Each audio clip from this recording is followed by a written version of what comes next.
What's up, everybody? I'm making this video because I need to prove a point.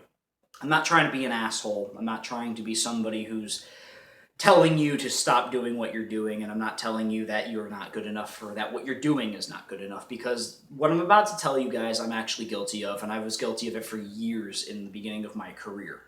I need to reiterate, I'm not trying to offend anybody. I'm not trying to mislead anybody and tell them that what they're doing sucks, because it doesn't. For all you know, it could be really good. But magicians, especially the younger ones that are just starting off, you are not Criss Angel.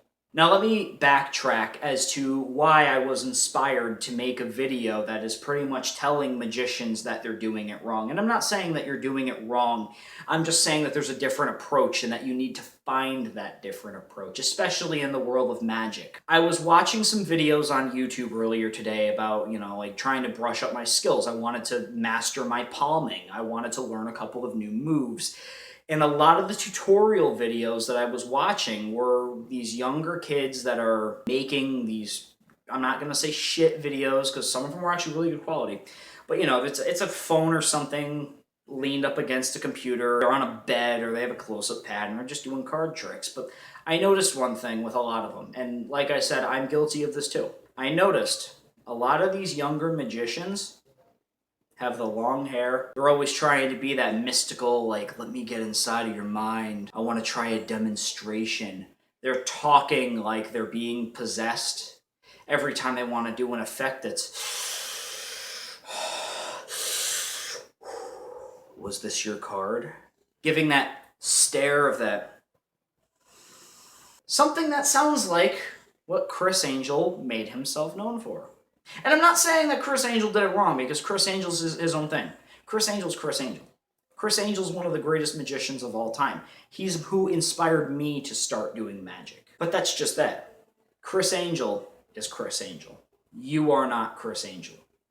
Stop trying to be Criss Angel. Stop trying to mimic Criss Angel, because you're not Criss Angel. You are not the mind freak. And like I said, I'm guilty of this. You're not going to suddenly just get found and have Lamborghinis and Bentleys and date Playboy models and live in the top floor of a fancy moats or a hotel in Las Vegas. You're not going to do that if you try to be Criss Angel. Now let me explain something.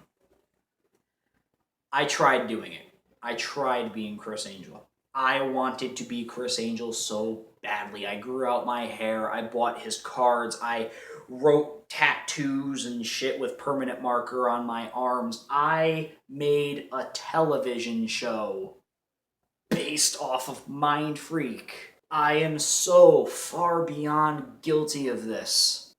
But I learned that I'm not going to be able to make it in what I'm doing if I'm copying somebody else. Let me give you a perfect example. Wrestlers that are trying to get into the WWE are not going to make it if they all decide to be the second Undertaker. They're not the Undertaker. Mark Calloway is the Undertaker, not Joe Schmo taking bumps in a boxing ring for a hot dog and an orange juice. And you're never going to be able to be the Undertaker, because the Undertaker's already been done and people already know about the Undertaker. It's like if everybody tried copying Eminem if they're trying to rap, or if everybody wanted to act like Arnold Schwarzenegger. You see, the point is, it's all been done. Criss Angel's already been done. Chris Sarantakos from East Meadow, Long Island, New York, is Criss Angel. What I need you to understand about this entire video is I'm not telling you that if you are impersonating Criss Angel to stop doing magic completely, because I'm not. I am telling you that you need to find yourself. Be yourself. Be your own person. Be your own magician.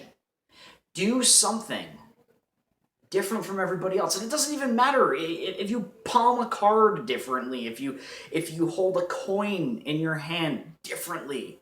Try to make that work. My show, Nothing Up My Sleeves, is a prime example of that.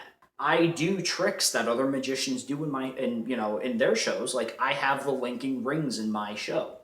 How many other magicians have done the linking rings? Thousands. But I do it my way, and that's why people like it. I've had people come back to my shows because they like my performances. It's my performance. It's my variation. And that is what is getting my name out there. That's what's getting Criss Lengyel out to the public. That's what's getting Nothing Up My Sleeves, my show, out to the public. Because I found myself.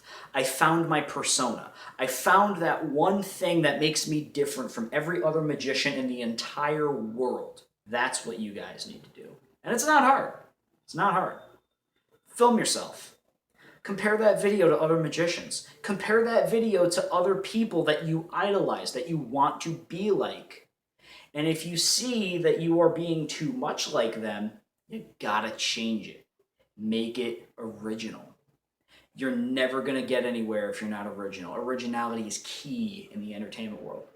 Now, I'll admit, I'm not there just yet. I still have a long way to go. I've been working my ass off for 10 years now, trying to build a name for myself. But I learned 6 years ago that I'm never going to do that if I try to pretend to be Criss Angel, or try to pretend to be David Blaine, or Lance Burton, or David Copperfield, or Penn and Teller, or Siegfried and Roy, or Xavier Spade, or Nick Padilla, or Eric Jones, or Chris Ramsey, or Paul Harris, or David Roth, or anybody else that I may have missed that I have the utmost respect for, because they paved the way and they did it their own way. I'm not saying that you can't use Criss Angel as your inspiration and as somebody that you would aspire to be, because every magician in the world wants to be Criss Angel.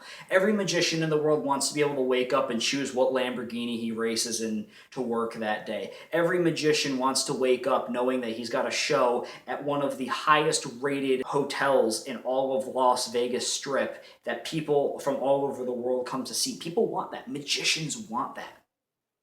But they gotta do it their own way. You gotta do it your own way. I really hope that I was able to help some of you guys out, and if I wasn't able to, hit like if you got a message off of this, because I feel that it's very important for somebody to be able to find themselves, especially when you're on stage, and it'll make your life so much easier. With that being said, tell me what you think, like, subscribe, favorite, comment, share, all that good stuff, and do not forget that I am now in Bradenton, Florida. And if you need me for an event, if you're in the Florida area, give me a call. Go to my website, www.freakoutmagic.com, or email me at the email address down below. That's it. Thanks, guys.